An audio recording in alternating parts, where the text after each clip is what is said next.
world is not, in fact, ruled by global corporations. It is ruled by the global financial system.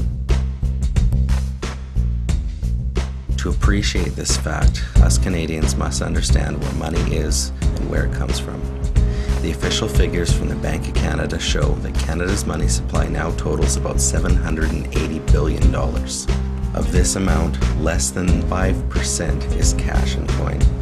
The vast majority of the money supply, about 95%, is electronic money that is registered in the computers of various private banks. This money comes into existence as debt when a citizen takes out a bank loan or a mortgage.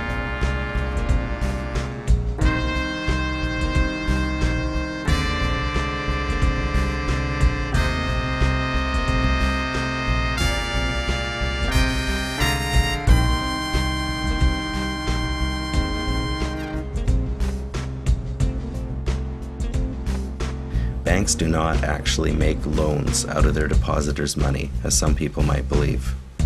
That would actually be against the law. They create the money by tapping a computer key, or so to speak, creating money out of thin air. As the electronic money circulates from one bank to another, a complicated formula allows each bank to create more money based on the original electronic money loan. Canada's banks do not need to hold any cash asset reserves anymore.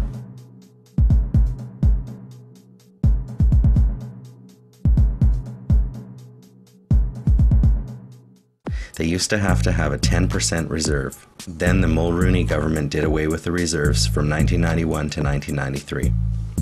Today, they can issue credit just by tapping that key and have no reserves backing it up. Your collateral is their security. This is an astounding and profitable privilege for our private banks because they are allowed to charge interest on this money created essentially out of nothing. You want to hear something even more amazing? Canada has its own publicly owned central bank, the Bank of Canada. Our central bank is authorized by law to create money for the use of the federal government almost interest-free. The bank can spend money into circulation, and the government can borrow up to 33% of its projected annual revenue for public works and services. Provinces can do likewise to 25% of their projected revenue. For several decades, the government created an average of 25% of the money supply. Since the tenure of Mr. Chrétien as finance minister in the mid-1970s, through to PC Finance Minister Wilson to Martin, the involvement of the Bank of Canada in our country's fiscal policies has decreased to almost zero. The governments now borrow from private banks at commercial interest rates. That's incredible. We have our own bank that we can use to fund our own provinces and our own projects, yet we borrow and pay for the money that we borrow. Doesn't make any sense. The Auditor General's 1993 report states, in 1991 to 92, the interest on the debt was $42 billion. This cost of borrowing and its compounding effect have a significant impact on Canada's annual deficits from Confederation to 1991 to 92. The federal government accumulated a net debt of $423 billion. Of this, $37 billion represented the accumulated shortfall in meeting the cost of government programs since Confederation. The remainder, $386 billion, represents the amount that the government has borrowed to service the debt created by previous annual shortfalls. Today, the debt figure is a whopping $550 billion, and all due to compounding interest on borrowing from private banks, which could be greatly reduced if we used the Bank of Canada. In the 1990s, we averaged an annual debt servicing payment of $42 billion annually, and that did not include repayment of the debt principal. In effect, the debt principal is unrepayable unless we go back to financing through the Bank of Canada interest-free. So at our current laws and the current way our money system is set up, we will never, ever get out of debt. This doesn't make sense to me at all. We have been paying $42 billion annually in interest payments to private banks on a real expenditure of only $37 billion. Let me repeat that. We have been paying $42 billion annually in interest payments to private banks on a real original expenditure of only $37 billion.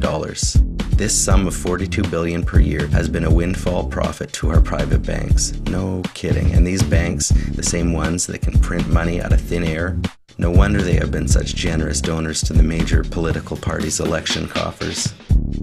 Liberal Prime Minister Mackenzie King said in a 1935 election speech, "Until money creation and control of credit is restored to the government as its most conspicuous and sacred responsibility, all talk of sovereignty of the nation and democracy is idle and futile." And that is why David Corten can say that it is really the global financial system which really rules the world. Money is no longer backed by gold or silver or anything tangible.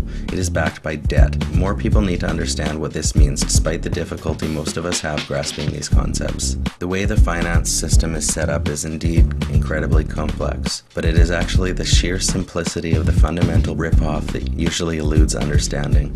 Let's keep trying to get at it and check up on those politicians who are asking for the vote. Do they understand the real money scam? And if not, why not? This is a Critical Mind Seed. Thank you for watching. Your comments and your ratings will provide me with feedback so that I could better inform the people about the truth of what is really going on in our world today.